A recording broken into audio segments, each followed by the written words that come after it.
It's 7 a.m. I should be in bed resting, but I need to talk to you guys about South by Southwest.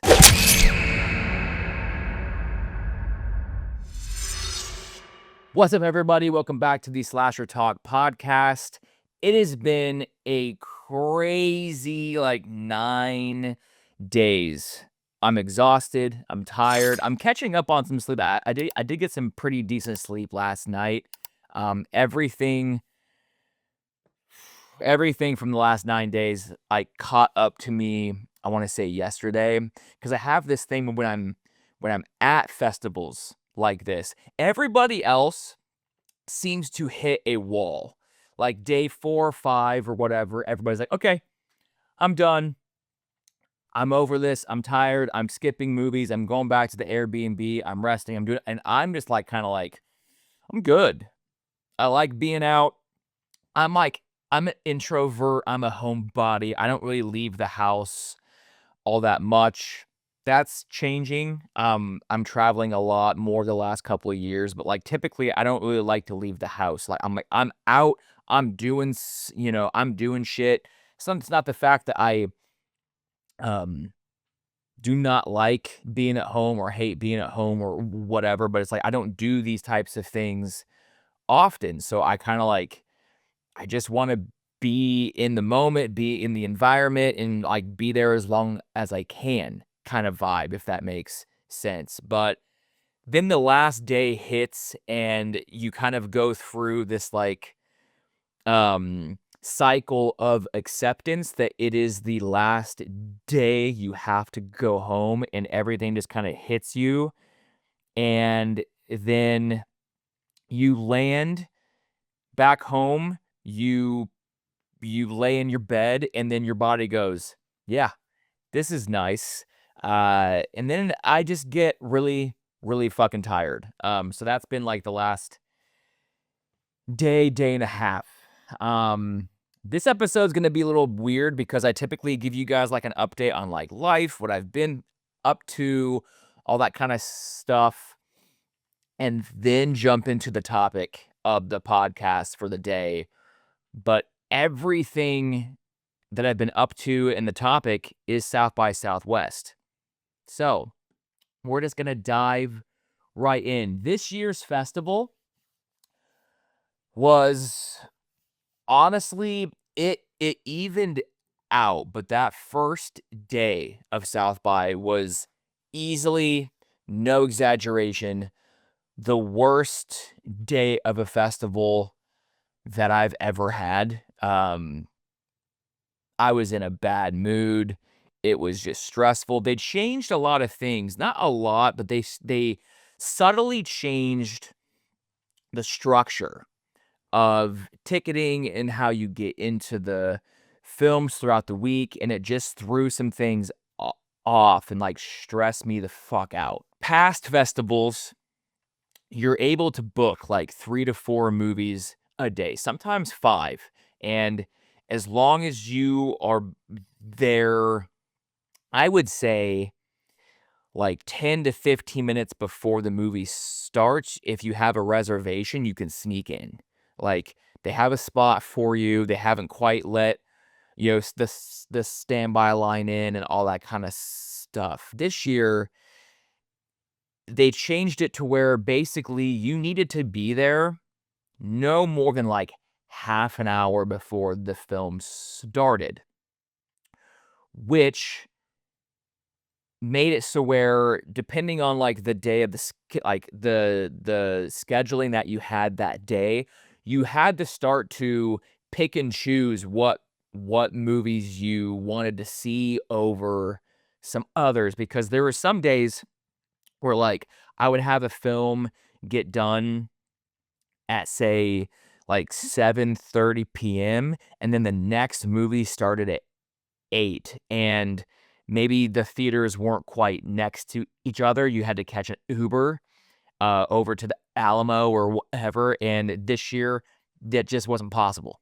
Um, they had you stand in reserve lines if you had a reservation ticket, and they would give you an actual physical, you have a reserve ticket, you have a spot here, but you had to get in that line like 45 minutes to an hour before the film started. Well, if I'm in another movie, I can't do that.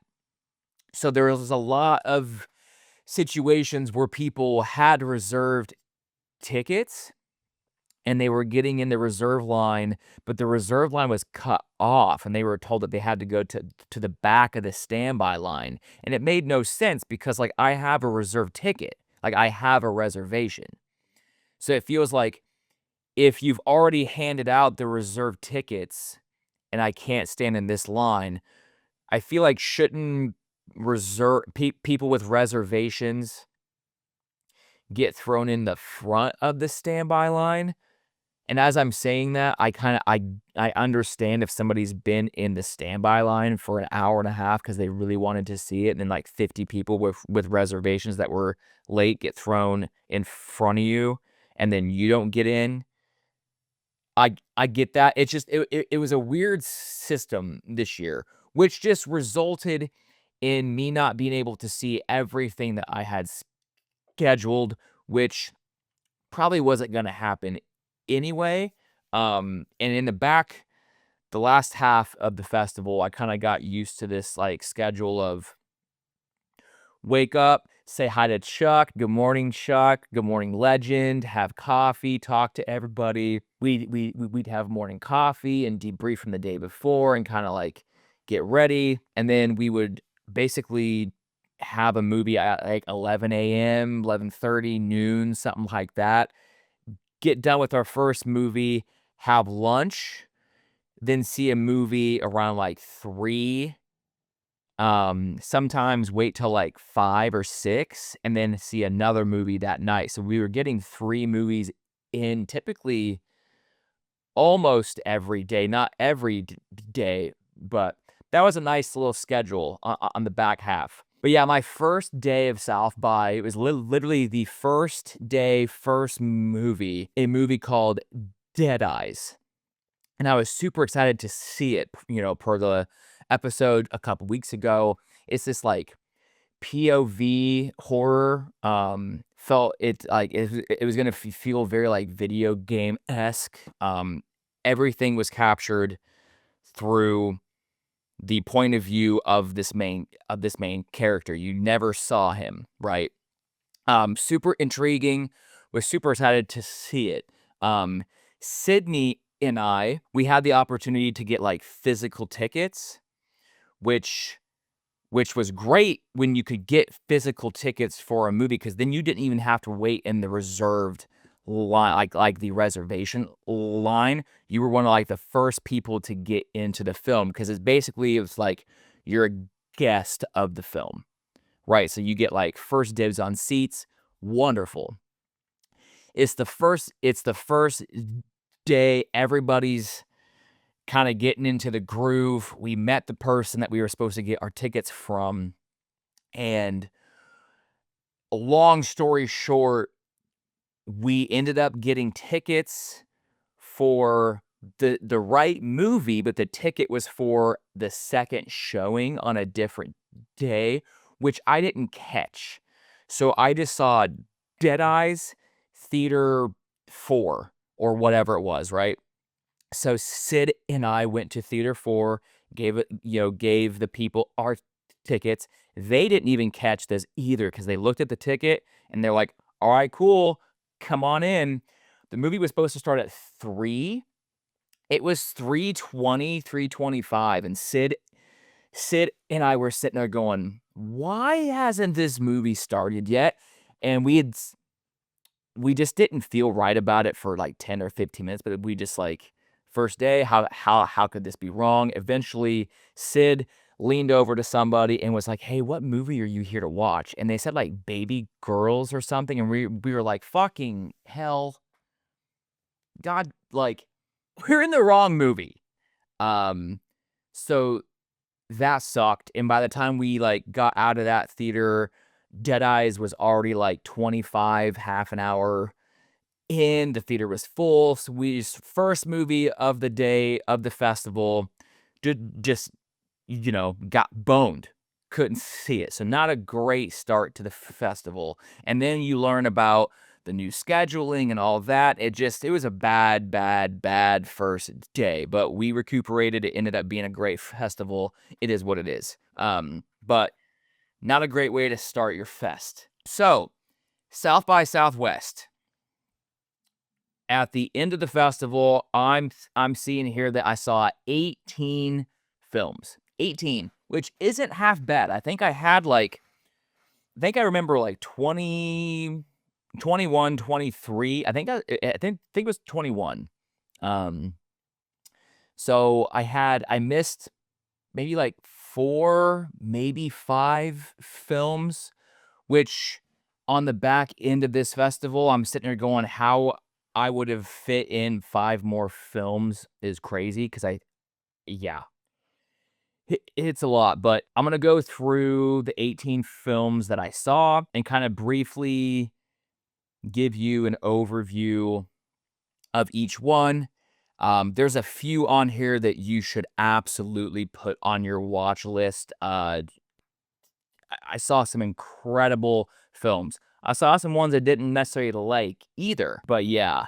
And then before getting into like, things that I did throughout the week and stuff, I'll throw that in with some of these films, because like we had a great time at the Ready or Not two party, so I'll talk about that when we get to that, Ready or Not 2 and all that. So Too Long Didn't Read. South by was great. It had its bad moments. It was stressful, but such a great time. 18 films. Let's dive the fuck in. So like I said, first film was Dead Eyes. I kind of told you what happened with that film, but all was good. Sid and I ended up getting a screener, so we watched it at home. The Airbnb. Such an interesting premise, an interesting concept, but I did not like the movie whatsoever. I kind of got the first-person point of view thing got old real quick. And I don't know if it was just like the execution of it. The acting felt very video game cutscene, which is not great. So I feel like the acting really took me out of like immersing myself within the movie. I just felt we were just, yeah. And of course, to be fair, we didn't see it on the big screen. We saw it on a laptop through a screener. So I would normally say I would give it the benefit of the doubt there. But almost every single one of our friends that did see it in the theater, when they found out what happened to me and Sid, they were like, you didn't miss anything. So the overall consensus of the festival that it just didn't hit, which is very unfortunate, because something like this, first-person point of view horror film. I love the remake of Maniac with Elijah Wood. I think it's fantastic, and it's basically the same fucking thing. Which is weird, because this one's being marketed as like the first time this has been a thing, and I'd love to know in what way they are saying that, because literally the remake of Maniac is it's a first-person point of view. So it has been done before, but I don't know. So I was super excited to see it. I thought it was going to be a great way to start out the festival. It has some decent parts for sure, but yeah, just overall just did not hit, which was unfortunate. We then went into a film called Ugly Cry, and this one's being talked about as a body horror. I say debatable. It is a directorial debut from a young woman. What was her name? I should pull up her name, because that's just the right thing to do. I don't know off the top of my head. Emily Robinson. Her first film. And for her first film, It's a great directorial debut. I think that she is going to have a very bright future, uh, because she did a lot of great things. I just went into this movie expecting a body horror, and that's not what I got. It's more of a I would say it's more of like a character drama, with like there's some body horror elements. People were comparing it to The Substance. I can kind of see why, but no. So it's weird because I see how it's under the umbrella of horror to a degree, but for me personally, it's not a horror movie. So, um, not a bad film, nothing I'd watch again, nothing that I would recommend a horror audience. But in like seeing it through a festival by the end, I was like, yeah, it wasn't terrible, but nothing I'd ever really watch again. I then saw Grind. Grind is a horror anthology. Horror comedy anthologies don't typically um like they're typically a lot of fun, and there are fun moments in Grind. But fuck, these segments felt so long. I remember like it was halfway through segment 2 where I was just kinda like, "I'm over this now," and then it went into segment 3, which I believe, if I remember correctly, was my favorite one. It was about this, like, content moderator, and it had some hilarious moments. The content moderator segment was easily my favorite. I don't wanna spoil, um there's a really quick part when this guy's going through all this content to, like, approve or decline. Fucking sent me, dude. I was cackling. It was so funny. Overall, if you love horror anthologies, definitely give it a watch. It stars Barbara Crampton. She's in it. Um, James from Dead Meat, he's in the last segment. He did a great job. His character was really, I think, um, he was well casted for this specific role with his like humor and shit. So that was cool to see James, in this kind of role. And each segment definitely has a wraparound, and they all kind of connect in some way, which was cool, typical of horror anthologies. But each segment just felt really long. And as we were going into the fourth one, I remember thinking, there's another one? Like I said, there's some great things here. It's not terrible. If you love horror comedy anthologies, definitely give it you should give it a watch. But Grind for me isn't going to be one that I'm really going to seek out for a second watch. And then saw Ready or Not 2, the premiere. This was so much fun. This was like the first big film of the festival. We got to go to the Paramount Theater, which doesn't have great comfortable seats, but it's such an iconic theater.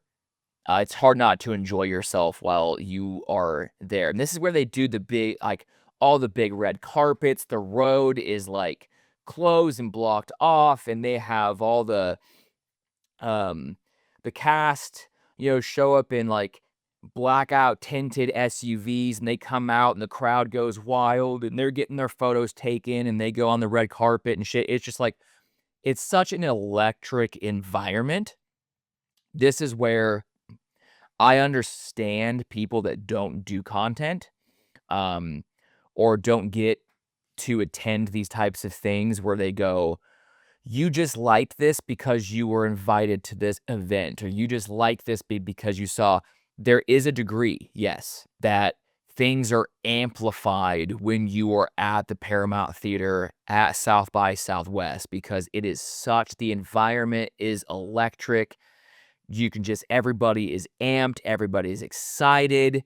It's, if you've never experienced anything like that, it's quite insane, especially for your first time or the first of the festival.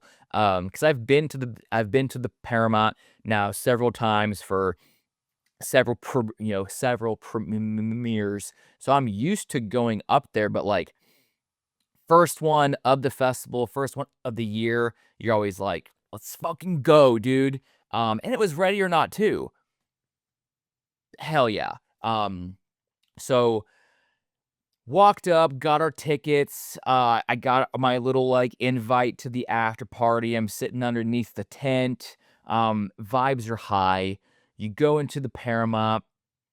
Um, this is where we really started to like meet other creators that are, that were there. So everybody's high-fiving, giving hugs. Nice to see you. Oh my God, nice to meet you. The fucking energy is so high, and everybody's just anxiously waiting for this movie to start. You're told to sit, you sit down. They go through housekeeping, turn off your phones, this, that, and the other. They introduce radio silence. They come out. Everybody's going fucking crazy. And then they bring out the cast. Elijah Wood, Catherine Newton, Sarah Michelle Gellar, everybody. Everybody was there except for Samara Weaving. But it was so fucking cute. Catherine Newton comes out with a phone, and Samara was on FaceTime. So you could see her face, and everybody's fucking screaming, and we were in the second row, so I could see Samara's face on Catherine's phone, and she just had this biggest grin, and I was like, dude, like, the hell? The fact that I'm here right now getting ready, like getting to see this is insane. Ready or Not 2, overall, is it a sequel that was absolutely necessary, especially, like, what, 7 years later? No. No, we did not need this sequel, but in my opinion, it's one of the rare sequels, especially for one that, not necessarily horror, but I think of sequels that come out way after their original, like Dumb and Dumber, things like that, where it's just kind of like, this is just like nostalgia baiting and didn't really need to be made. And then you get done watching it and you go, yeah, I really wish you guys wouldn't have made that. I walk out of Ready or Not 2 being like, I don't hate that this was made whatsoever. It adds to the lore, maybe not as much as people would want, but the lore that's added allows the sequel to exist, and it allows the sequel to be basically the same thing from Ready or Not. You repeat a lot of the same basic steps throughout the film, but it allows it to be much larger because it's not just one family hunting Grace. It's multiple families fighting for this number one spot to like control and rule this cult. And it's Grace and her sister Faith, who's played by Catherine Newton. Some cons about the movie, I would say that I wish the sister dynamic and the sister story would have hit a lot harder. It was pretty, I don't want to say basic, but like it kind of is like sisters that haven't seen each other for a long time, and there's a reason why, and now they're coming together and they have to get out of this thing, and it's all set up of like, an event from their past is able to be corrected here. So there's like a nice little arc or whatever. I didn't feel the stakes in this one as I did the first one. And I think possibly that's because of the sequel. And like, at this point, like, Grace is the final girl from the first one, and a lot of the surprises that the first one brought, especially with the ending, you're now set up for the expectation of, like, this is the world of Ready or Not. How crazy and wild is this going to get? And, like, body explosions and shit. That starts pretty much right out the gate in this film. I will say, like, the ending gets pretty wild, and it makes total sense, but I wasn't a massive fan of how they wrapped everything up. There was even though it makes total complete sense, because like it is kind of a finale, but there was a moment at the end. I literally leaned over to Chuck and I said, if she says this right now and credits roll, fuck yeah, dude. Which I still think would have been a badass ending, which would have like left it open for a third in some way, shape, or form. Not saying we need a third, and it's still open for a third. It's hard to talk about it with like spoilers, but yeah, I just felt like the actual finale is heck yeah, okay. Like I don't hate it. I do prefer the original, just because like you went into the original with like no expectations, and like a lot of like the surprises and things were like holy shit. This feels very, people are saying MCU-ified.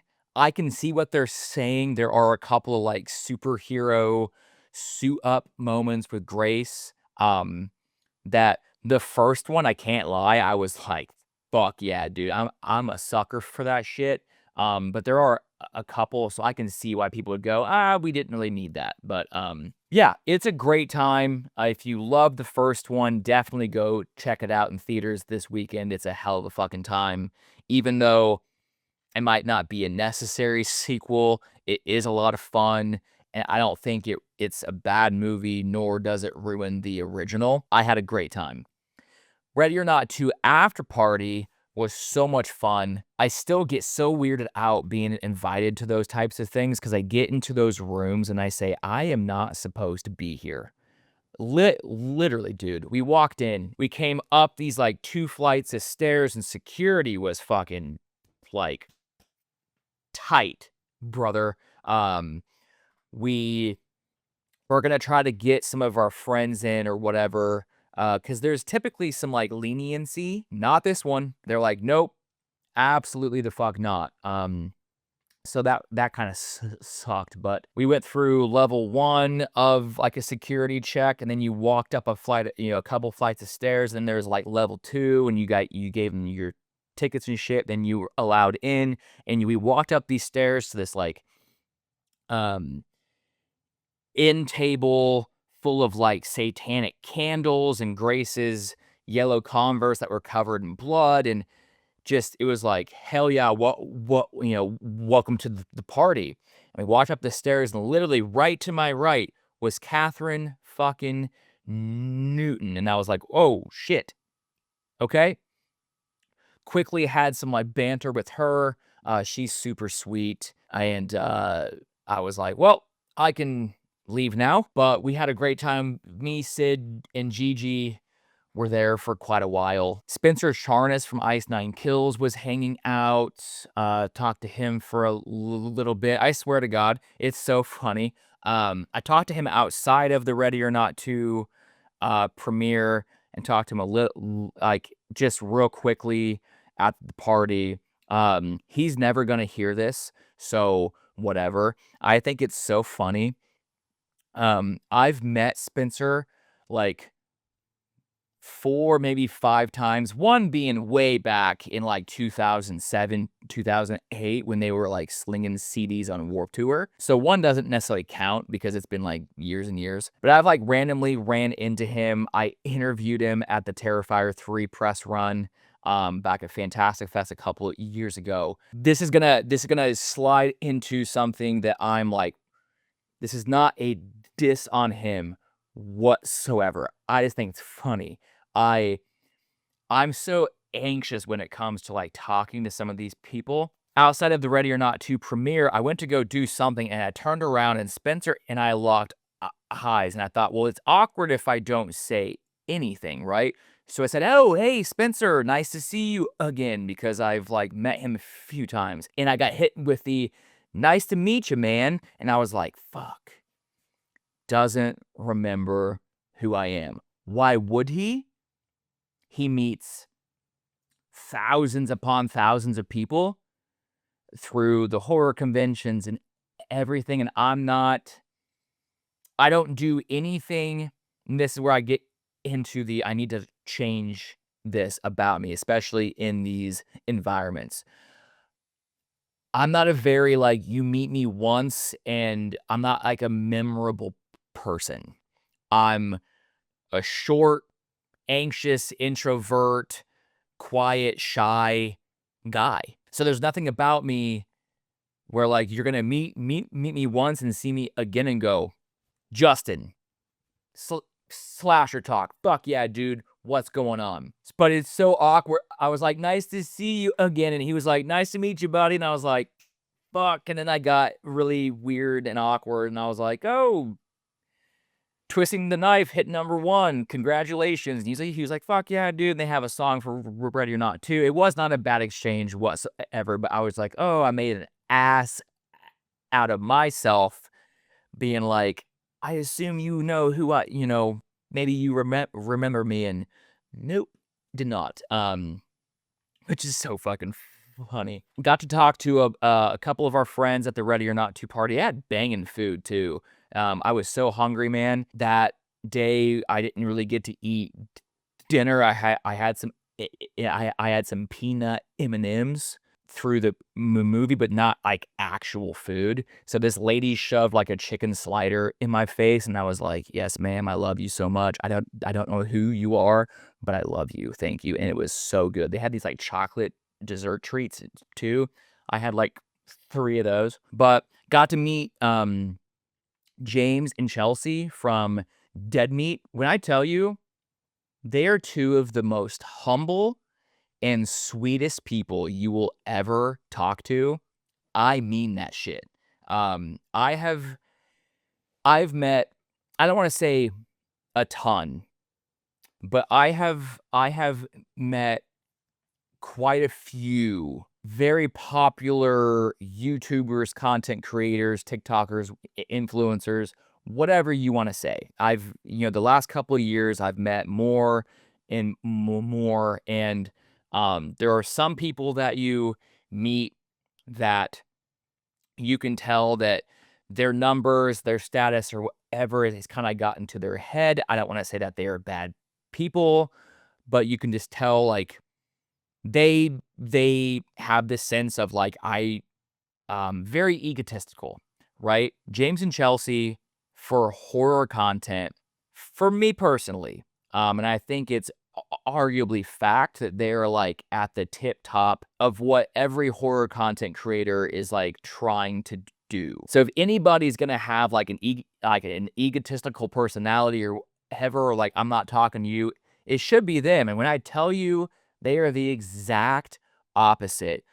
We sat and talked to them for probably an hour, just shooting the shit. Super, super nice. That was the first time in that week. We met them in different lines and throughout the festival, and literally each time they would see us, they would stop, say hi, how are you? What are you seeing? What are you seeing next? Chuck and I had another hour-long conversation with them, just him and me, in the standby line for Buddy, and got to really just learn more about them and, like, their journey as content creators, and, how they grew Dead Meat and where they are now, and, like, their future and stuff. And, like, genuinely, if you are a fan of James, Chelsea, Dead Meat, and you ever wondered, they are 2 people that you can, quote, unquote, "meet your heroes," and it's gonna be a fantastic experience. So, that was super cool at the Ready or Not 2 party. Got to not necessarily chat with Catherine Newton, but got to take a photo with her. You have a couple of, like, back and forth with her, super sweet. We couldn't talk to Sarah Michelle. Her bodyguards were pretty adamant on, "No, you can't come over here," which is totally fair. But just overall, the Ready or Not two party was super cool. Got to talk to a lot of the actors and things and chill, and, it was a great, like, first big premiere for the festival. So, if you haven't seen Ready or Not 2, it just hit theaters this weekend. It's a lot of fun. Go check it out. Next movie we saw was Family Movie. This is like a horror comedy. It's about the Bacon family. They say it's not necessarily about them, but it stars them. And doing some more reading, they said that the writer knows the family very well, so each character kind of like has each of their personalities. And after the Q&A, after the film, and seeing each one of them kind of talk and how they carry themselves and shit, like, I can see how each character in the movie kinda did represent who they all are. Great little horror comedy about this family that makes horror films, and they're on their last one, and the family's kinda, like, trying to the daughter is trying to go, be an actor in, like, a quote, unquote, "actual film," so there's, like, some, like, drama going on between the family, and some wild shit happens. It's got a lot of charm, a lot of heart, and by the end of the movie, it's hard not to, like, have a good time. I'm not huge on a horror comedy, but there are some moments here that it was just hard not to just be like, "Dude, this is so much fun. I love this," and then seeing an actual family get to make a movie like this together, it's so cool. So if you like that kind of, movie, when Family Movie drops, definitely give it a watch. We then This day might have been my personal favorite day of the festival, because we went from Family Movie and then had a break, and then I got to go into Obsession. And this is my second time watching it, and I thought, "Okay, is this movie gonna hit as hard the second time? Because I know what's gonna happen." I saw it back in October or September for Fantastic Fest, and there's always that worry, right? Like, you love something the first time. Me as a content creator, I'm on my channel hyping this movie the fuck up. Like, this is the do not miss horror movie of the fucking year, and I completely understand me doing that. There's gonna be a lot of people that go in and watch it and go, "You overhyped this." But after my second watch, for me, it only confirms how much I love this fucking movie, man. It's so good. Even the second watch, I was like, just the same parts hit the same way. The fact that this is a directorial debut, I feel like it just crazy. I didn't get to talk to Curry Barker, but Chuck and Cody Leach did, and they both said, like, he's so nice, man, which is always great to hear. He's shooting his next film now. He, like, stopped to come to South by to do this, so he looked really tired. Understandable, but Obsession confirmed after a second watch.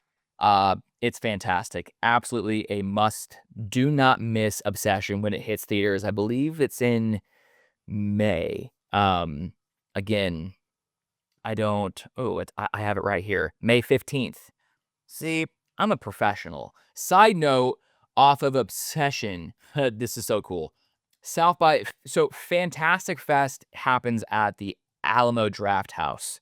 And once, you go to the Alamo Draft House early in the morning, and all of Fantastic Fest happens there. South by, it's the Alamo, the Zach Theater, the Paramount Theater, the State Theater this year, like different theaters you have to travel to. One night, we went, it might have been that night.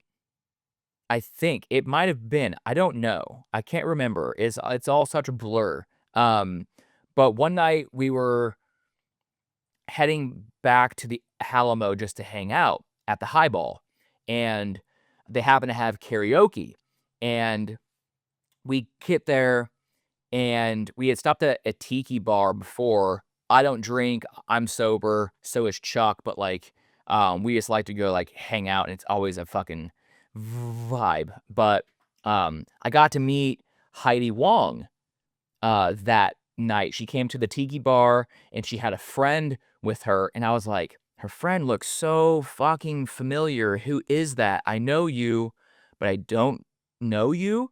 But I was like, try not to be like, I kept looking at her being like, Okay, I don't stare at her. Don't be a fucking creeper." But I was like, who? I know this woman. And we went to the highball to do karaoke, and she came with, and it was there. I was like, it's Sarah from Obsession, the actress or the actor Megan Lawless, who plays Sarah. She's Nikki's friend. She's like the second, she's one of like the main four actors, like the friend group. She came to the highball with us and hung out all night. She's so incredibly sweet. She crushes karaoke. She's seems like she's like kind of like an emo kid at heart. Girl, same. Um, and we just kind of like shot the shit, and she literally just hung out with us all night. So again, like, things like this don't happen on, like, a normal day or your normal,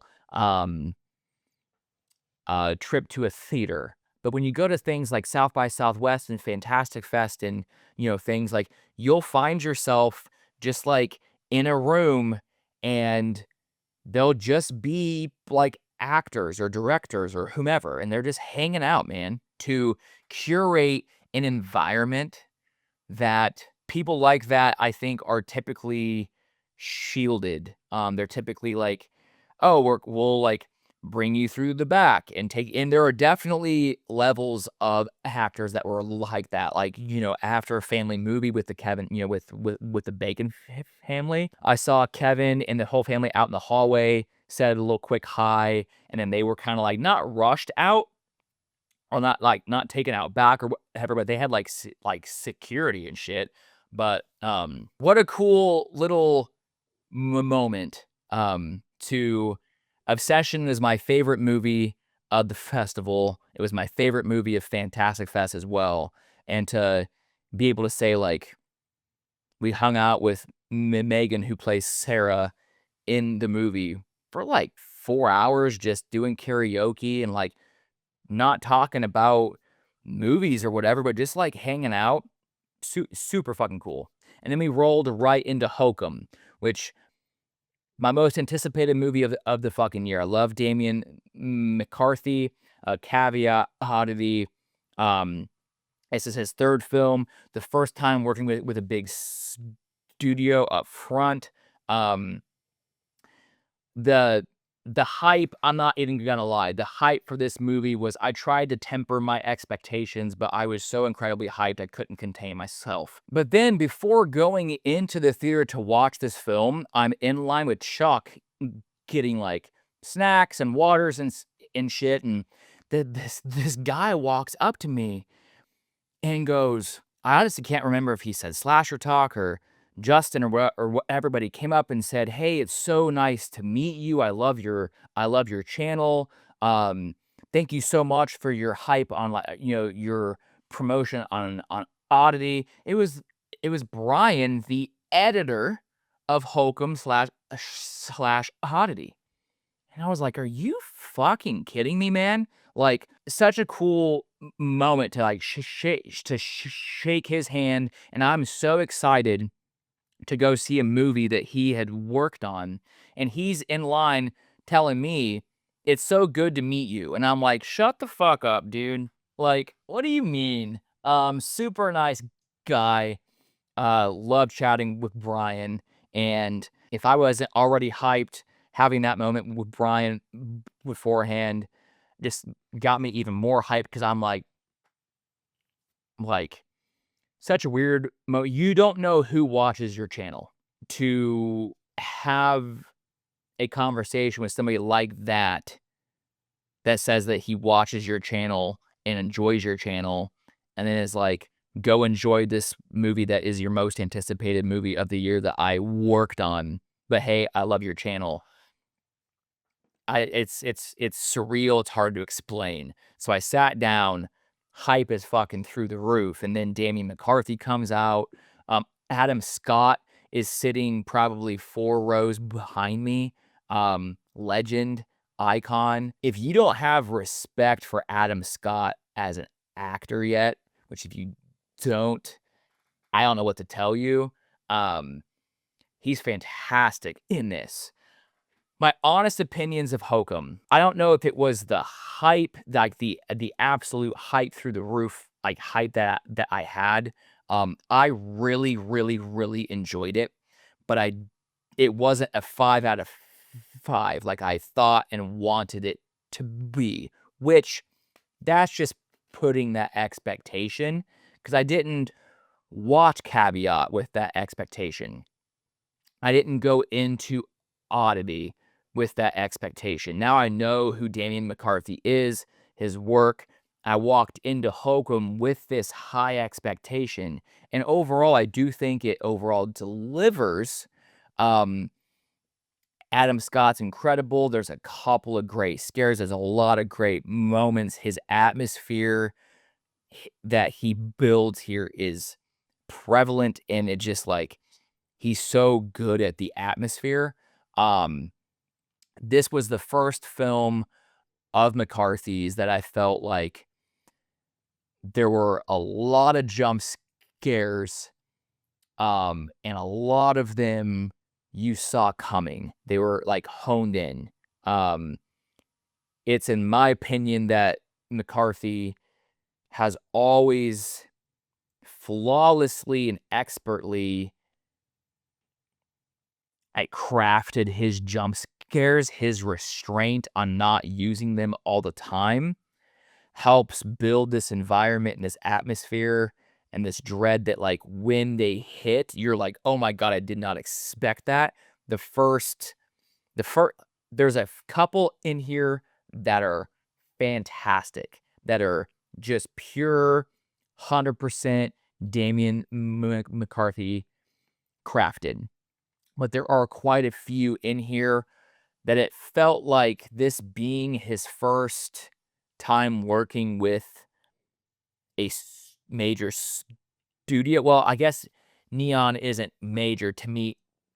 It is, but Caveat was it was an independent film.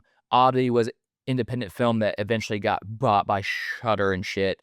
This one is coming out the gate a Neon film.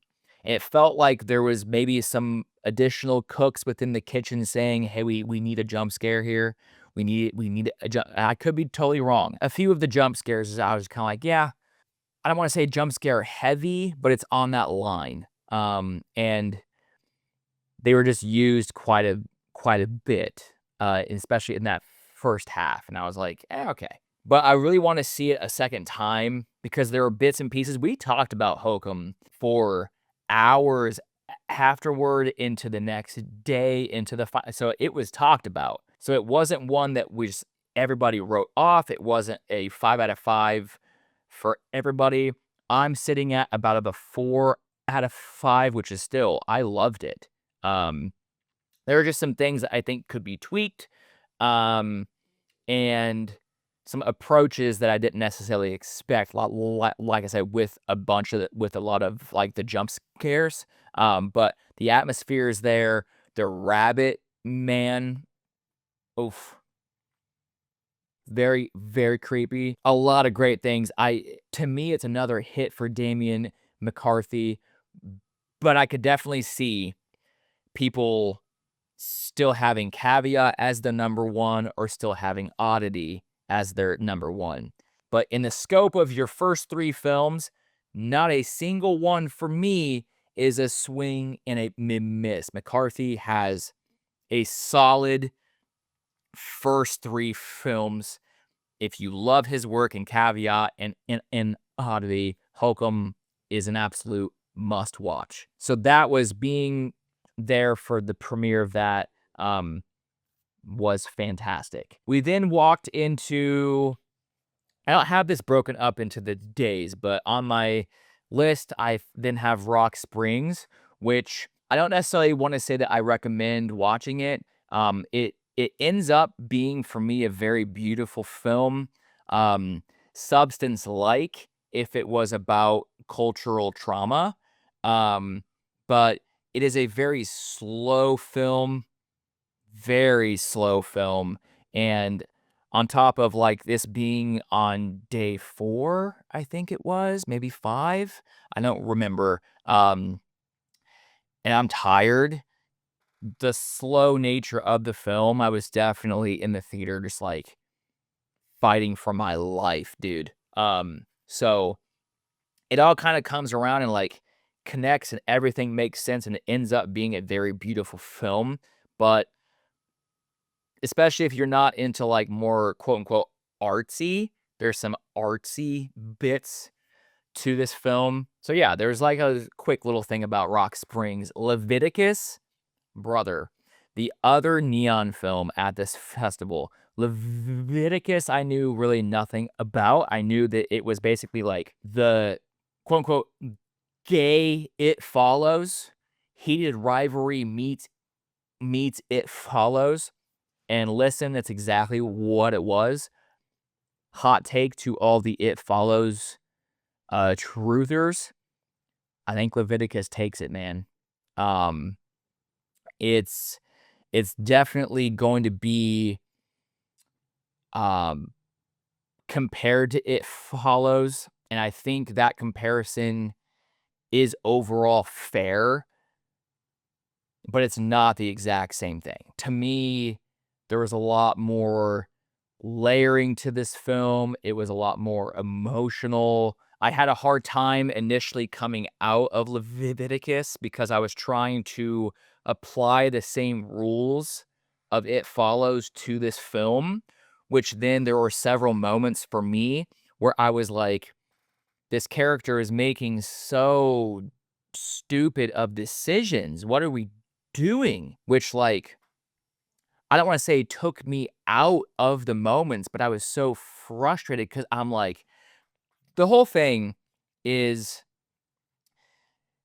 these 2 young teenagers are like, yeah, these two boys, obviously, they're gay, and I don't wanna spoil too much, they go through this thing in church, which basically, um, invites this entity to haunt them. And how this entity haunts you is it takes the form of the person you love the most. For each of them, the entity takes the form of the two boys. So there's a lot of these moments in the film where I'm like, as an audience member, yo, bro, that's not him. And I was so frustrated because there's so much dialogue within the film that, like, if you see me, it's not me because 'cause I'm not ever gonna come, back and all these types of things. So, like, I'm just like, it's not him, but it does a very good job of, like, well, could it be him? And also there's, like, the layer of, like, when you see the person that you love, you make really dumb decisions. So, after processing all this stuff, like, guys, it's a phenomenal film.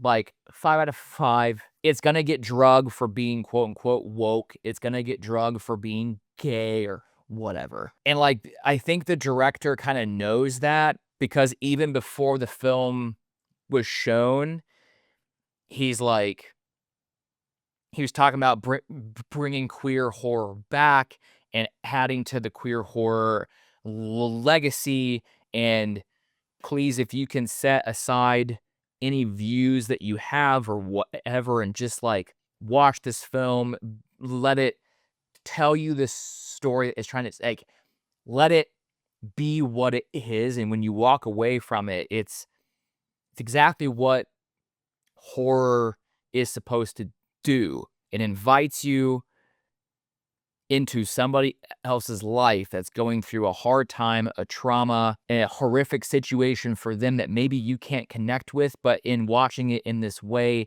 it allows the audience to share that trauma, share that horror, share that experience, and hopefully the audience has some empathy for this person for what they are going through.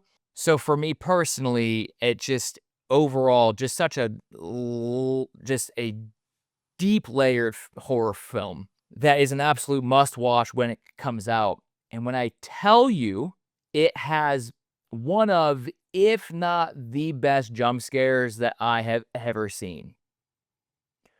When it happened, the entire theater jumped out of their seats. I was sitting next to Sydney. She screamed.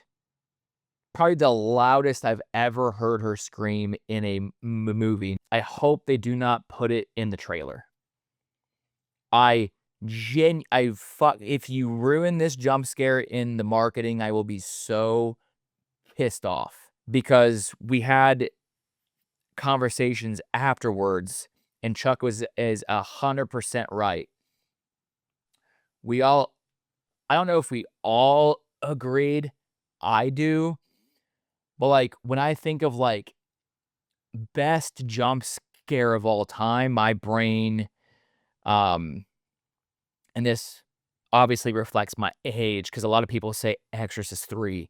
But I think of The Haunting of Hill House in the car. This is just as good, if not tops that jump scare. It's if they do not ruin it in the trailer, you will literally never fucking see it coming. So, if for that alone, you should go watch this film. But Leviticus, for me, my top of the festival was Obsession. And then if I had to rate films that I hadn't seen before, Leviticus would be that number one. But straight rankings out of the festival, Obsession, and then Leviticus. Out of all of these films, if you were to watch two, Obsession and Leviticus, write that down. Write that down, please. So yeah. We then switched the mood entirely and checked out Over Your Dead Body, which was another Samara Weaving horror. Not necessarily a horror, thriller, horror comedy thriller. Over Your Dead Body is a US remake of a film that came out like 2020, 2021 called The Trip. It's a foreign film. We talked about it on podcast a couple weeks ago. Guys, it is so much fucking fun. Samara Weaving paired with Jason Segel. They set this movie up so fucking well. They are a married couple that are going through problems, and the whole premise is they go to this like cabin out in the middle of nowhere, and each one of them, unbeknownst to the other, has a plan to kill the other when they get to this cabin. And how Samara and Jason set this whole thing up, the humor, the bickering, the back and forth, and just everything about the entire setup of this movie. You're just like, dude, I cannot wait to see where this goes. There are twists, there are turns, even though it did pretty much hit the basic beats that I thought that it would. The specific details and how it gets there was like, oh, okay, cool. It's hilarious. It's thrilling. It's got some great gore. Over Your Dead Body. If you like that style of film, which I think a majority of people probably do, absolute must watch. It is so much fucking fun. It comes out on April 24th. Had a great time. We then went into Forbidden Fruits, the premiere of Forbidden Fruits. Lily Reinhart, Victoria, I never remember her last name or how to say it. It begins with a P. Victoria Pedretti, stick that in your brain. Victoria Pedretti and Lily Reinhart, for me, carried this movie about this. It's about these girls that work at this mall store called Free Eden, and when the mall closes, they're in this, like, witch coven. It's very Mean Girls meets The Craft, very Gen Z millennial coded. A lot of the script is very witty. If this is your jam, this is gonna be, you're gonna be able to quote the hell out of this film. It has some genuinely funny moments. I thought Lily Reinhart was great. Victoria was great. Like I said, they both carried the film. I just expected a little bit more, like, witchy shit. This will be somebody's favorite film of the year probably, but it won't be mine. It eventually does get to the horror, because it technically is, like, a horror film, but not really, in my opinion. Um, there's some dark themes, some dark storylines, and the end of the film definitely has some, gory moments, but the finale to me, with the editing and things, it just felt overall clunky, and I never really got, like, I never felt like it might have just been the sound in the theater or something, but it was at the Paramount, so I don't know. Something about the third like, the climax of the film, it just didn't hit, and I was kinda like, "Oh, okay." Like, we built up to this. Yeah, I feel like it could have been tweaked to just hit a little bit harder. And then I don't really wanna say that to spoil. There's another critique I had, about the story, but I don't wanna spoil. So it was fine. It's just I don't think it's necessarily my kind of movie. It wasn't made for me personally.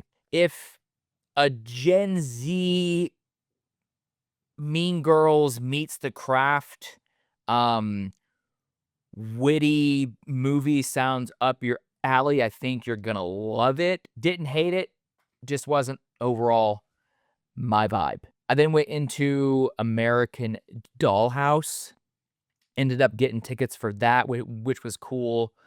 Um, Random thought, if you listen to my what I had reservations for, you'll find that, like, it's mostly the same movies, but I did see some movies that I didn't actually have on that list. Because once you're at the festival, you miss some, you get opportunities to go see other ones, you just kinda have to fucking take it. So, I did end up getting tickets to a American Dollhouse. This was mixed amongst the crowd. It's a slower burn slasher film, but when I fucking tell you, brother, when I tell you the last half hour, unforgettable. There is a moment in this movie that at the end of the year is gonna be on my top, like, unforgettable moments in a horror. It just and it's nothing crazy, nothing crazy, gory, nothing. There's just a moment where I was like, "Holy fucking shit. What the fuck?" It was one of those, like, "What the fuck?" I loved it. It's not a perfect film. I think I gave it, like, a 3.5 out of 5. It's about this woman that inherits her family's, like, rundown home, and she moves in, and she's dealing with some, like, trauma and, and all this, and there's a neighbor named Sandy, and when you meet Sandy, you know off the rip that there's just something wrong with Sandy, and the entire thing is, this main character, we're working through her shit, but then Sandy just keeps popping up here and there. But for me personally, the build up to this last half an hour is so worth the wait. Because again, I don't want to spoil but you get a lot more of Sandy in the last like half hour. You get to enter Sandy's world and see everything that she's about. You learn about her, and when that moment hits, it's pretty much just like nonstop from there. It's like, what the fuck? What the fuck? What's happening? Hello? And it combines all these slasher things. It was very Texas Chainsaw Massacre, Black Christmas, because it's set around Christmas, and there's these certain shots where these Christmas lights and it's dark and it's just so I love the vibe, man. It's so fucking weird. There's a moment that I won't spoil that I was sitting next to Chuck and I was like, I fucking love this, man. It's so I wish I don't wanna spoil it, I wish I could tell you. If something happens and I was just like, "Oh my god, dude," like, not everybody's going to like this, for sure. Very much a love letter to a lot of slasher shit, so I had a great time with it. Just know that if you go to watch American Dollhouse, which you should, because I think Sandy's going to be I think American Dollhouse has the potential to be one of those movies where it's like a cult classic.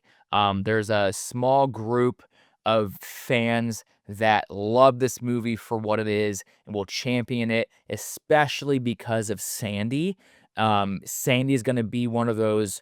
I just did this IG anonymous questions that I do on my IG once in a while, and I got the question of like, what's an underrated horror character? I think Sandy is going to be that.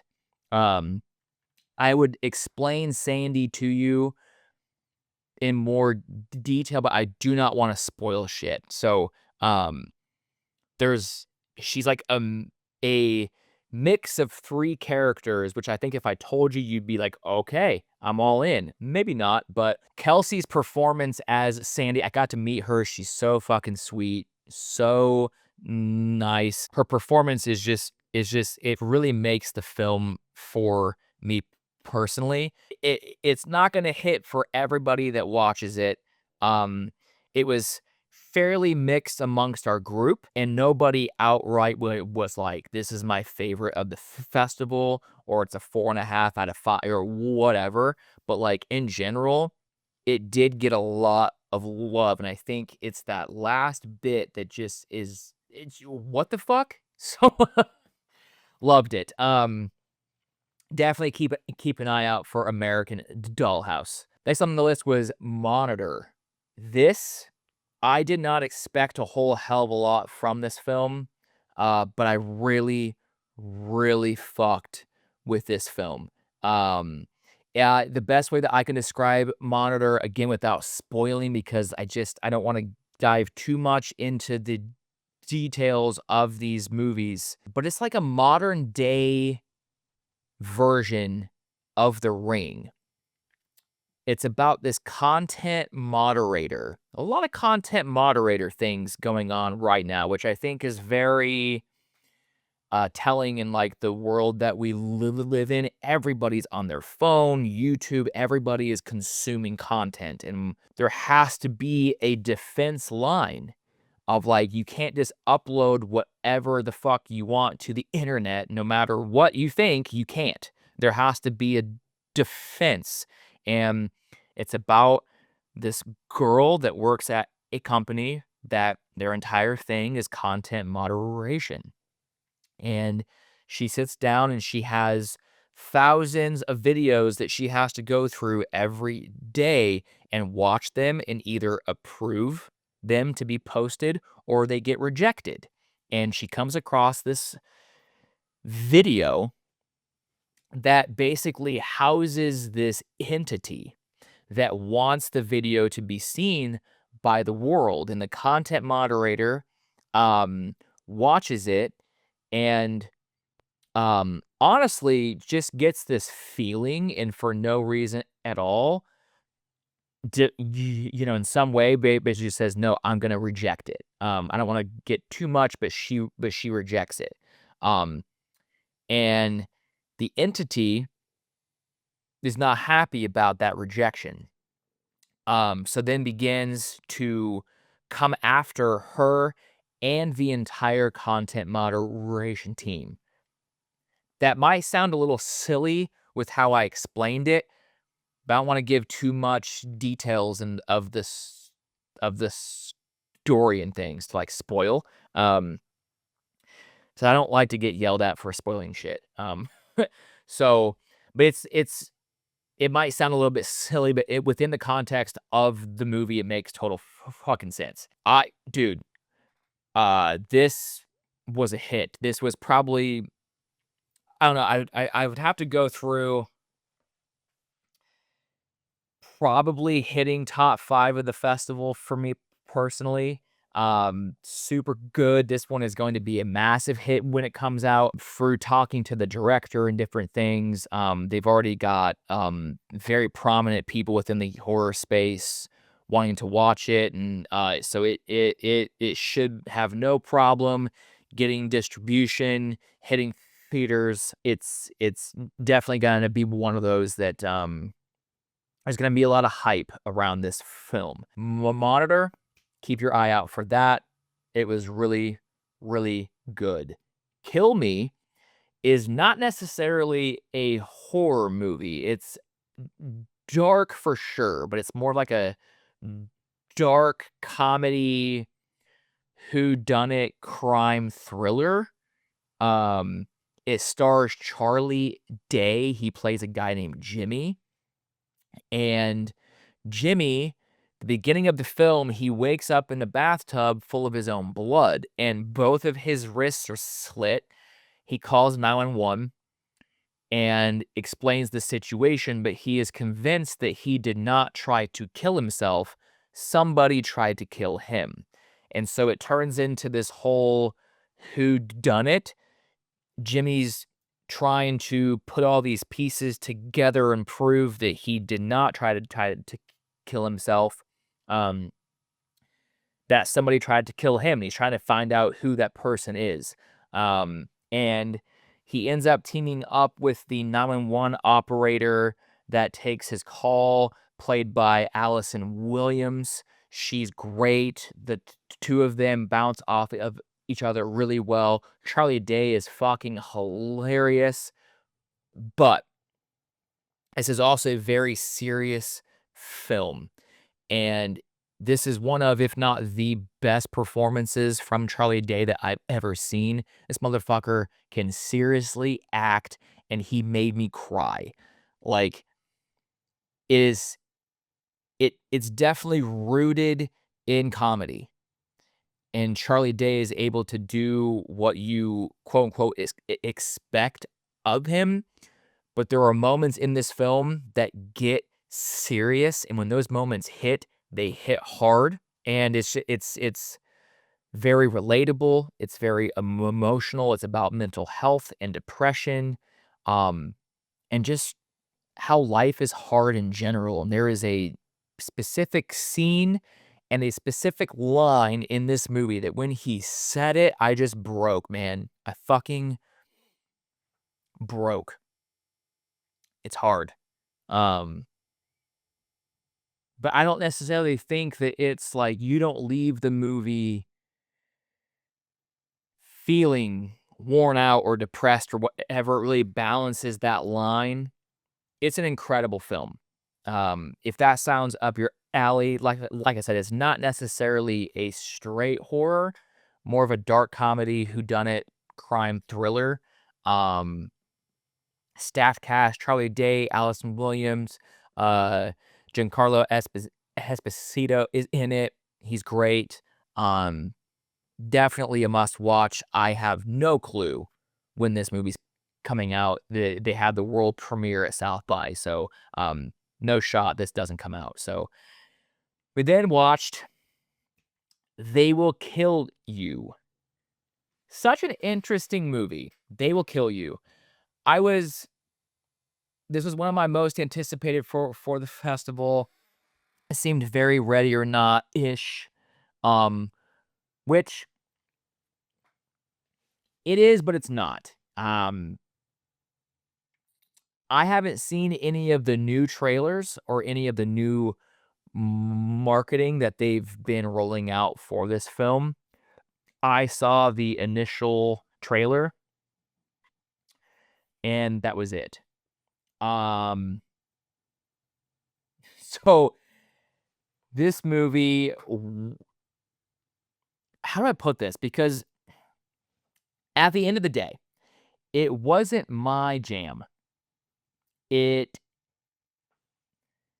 This movie goes, I went into this thinking it's just gonna be another Ready or Not style film about this woman who's in this place that's run by a cult, and they're trying to sacrifice her, and that is true. So in that way, yes, it's very much like Ready or Not. But this movie goes in a wild, unexpected direction. And if you're able to lock in, suspend your belief, and just go along for the ride and just take what's thrown at you, then you are going to have one hell of a fucking time. Especially if you love absurd, over the top, camp, cheesy style horror comedies.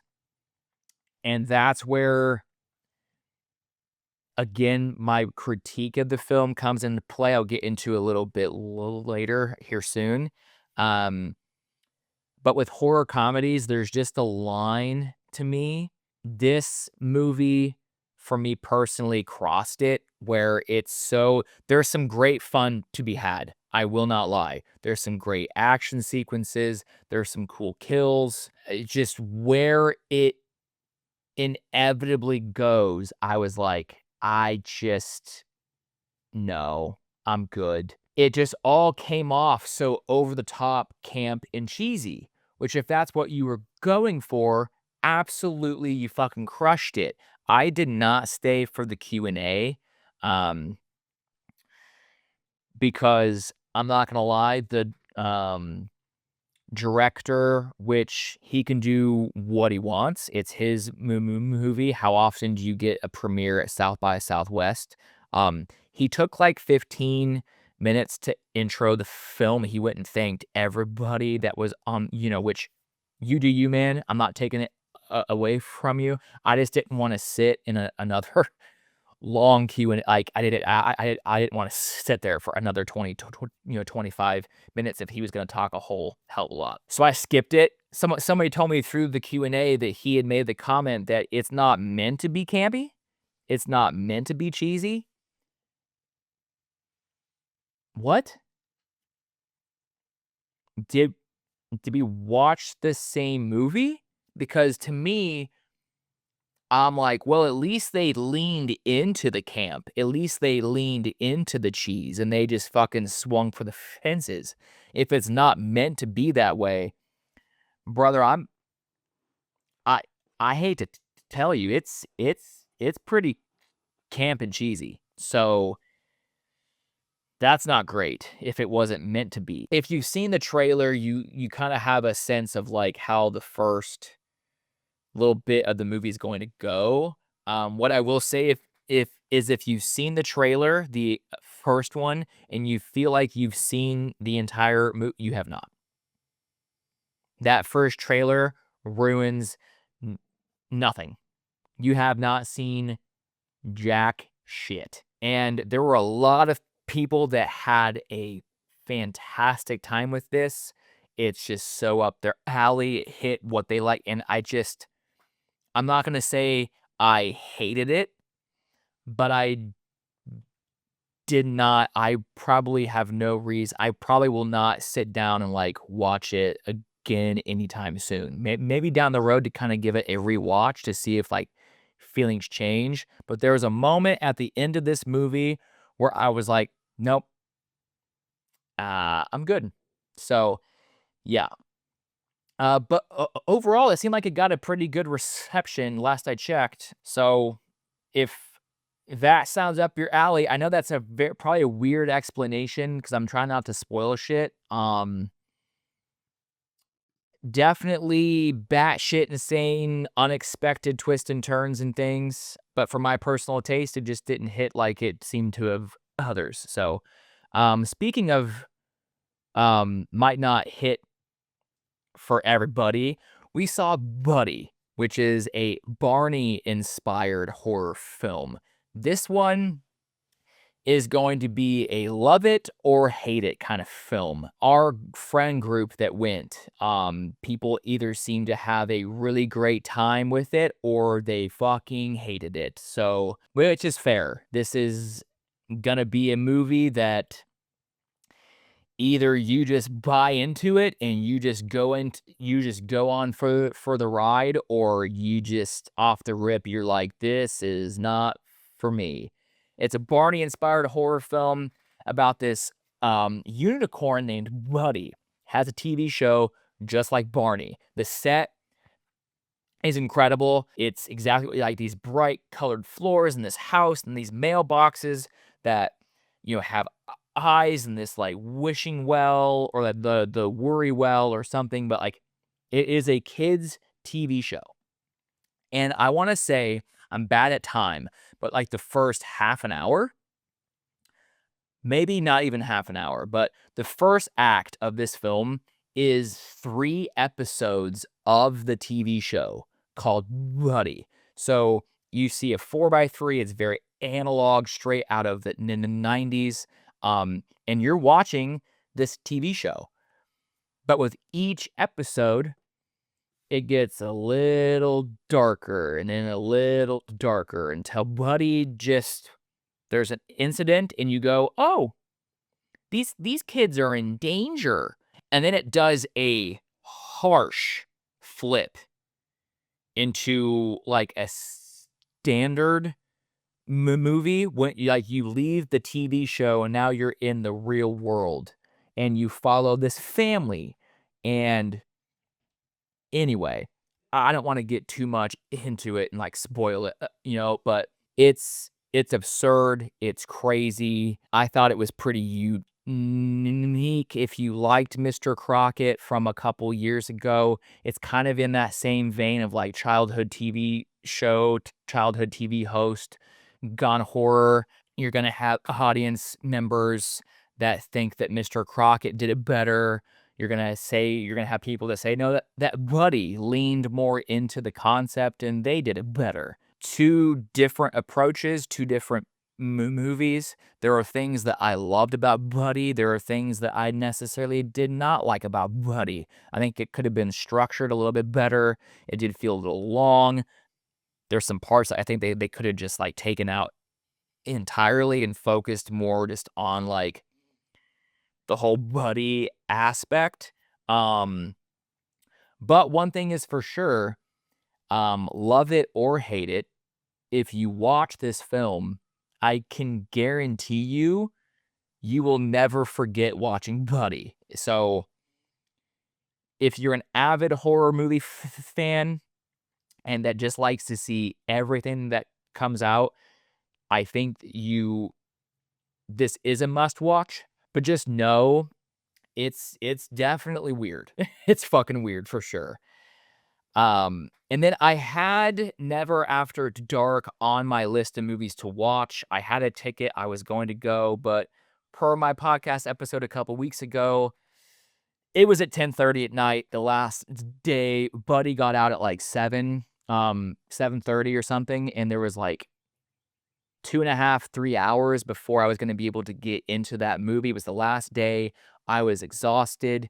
And there was no shot that I was gonna watch a slow burn subtitled movie the last day of South by Southwest at 10:30 at night. It just wasn't gonna fucking happen. So those are the horror movies I watched. I did watch Normal as well, this like action movie with Bob Odenkirk, which I didn't hate. It had some, it was cool. Got to see it on 35 millimeter. It comes to action films. It's got some great sequences, but nothing I'm like over the moon about. And then we watched Chili Finger as well. Not necessarily a horror, but I heard all these great things. I had a chance to go see it, so why not? Uh, starred, Sean Astin, John Goodman, Bryan Cranston, and, is it Judy Greer? I keep wanting to call her Julie for some reason. I had to check. Judy Greer. Stacked cast. It's essentially about the woman that finds a finger in her Wendy's chili.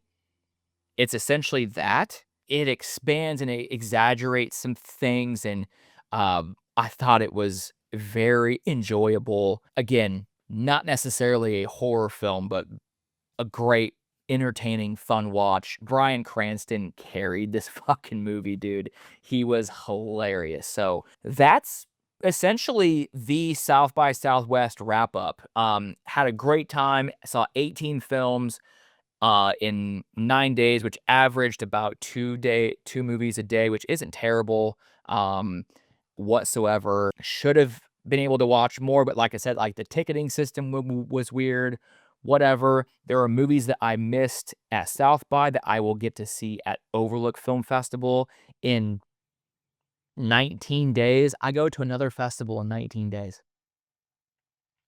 I do this again. Overlook is not nearly as, like, hectic as South by Southwest, though. So I'm so looking forward to Overlook. If I were to give you guys a top 5, Justin, give me a top 5 of all the movies that you watched. Which one should I 100% put on my watch list? Here we go. Obsession. Number 1. Do not miss that in the theater when it comes out in May. Leviticus. Phenomenal. So fucking good. Hokum, even though I necessarily am not over the moon in love with it like I thought I would, I do think I will eventually get there because, like, the hype was just so fucking high. And I think it's fair to have criticism of films like that. But fantastic. So Obsession, Leviticus, Hokum, that's 3. What do I want to tell you? I want to keep it horror. Monitor, when that comes out, which I do not know when that is going to come out. It will 100% get distribution though. Monitor, and I would say the sleeper hit of the festival, I would say, I would say American Dollhouse. Just know that the first bit is very slow, but the last half hour or so worth the wait. But I would say Kill Me, and I know it's not a straight horror, dark comedy, crime thriller, but Kill Me was probably my 3rd favorite film of the entire festival, so I can't say to not watch it. Bonus on that, Over Your Dead Body. Because Ready or Not 2 is coming out. They Will Kill You comes out next week. So I'm not really gonna say those, but yeah.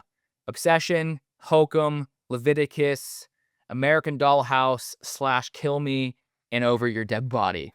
Those were my favorites of the festival. It was a great fucking time, even though it was a tad stressful and I'm tired. That's just the name of the fucking game, baby. So I need to start locking in for Overlook. Damn, 19 days. I think it's like 19 or 20 days. Anyway, I'll crash out about that post podcast. I hope you guys enjoyed this episode. I hope you guys found some more movies to put on your watch list. That's what we do here. Let me know if you go see Ready or Not 2 this weekend in theaters. I had so much fun with it. Let me know if you did as well. If you haven't, please rate the podcast 5 stars, leave a review. It just helps me get into the algorithm on Spotify, Apple, all that. If you haven't yet, follow me on TikTok, Instagram, Facebook, YouTube. That's where I post pretty much every single day for additional horror content. And I know I say this every week, but this week in particular feels like a little bit extra. Thank you all so much for the support. I would not be able to go to things like South by Southwest if it wasn't for the support that you guys show me on my channel. I know that there is so much more room to grow with everything. But 2 years ago when I started this shit, I did not think that we would be here. I would be coming back from South by Southwest and recording a podcast and being in this like full-time content creation journey. So again, I genuinely mean it when I say thank you so much for the support. And remember, watch something spooky this week.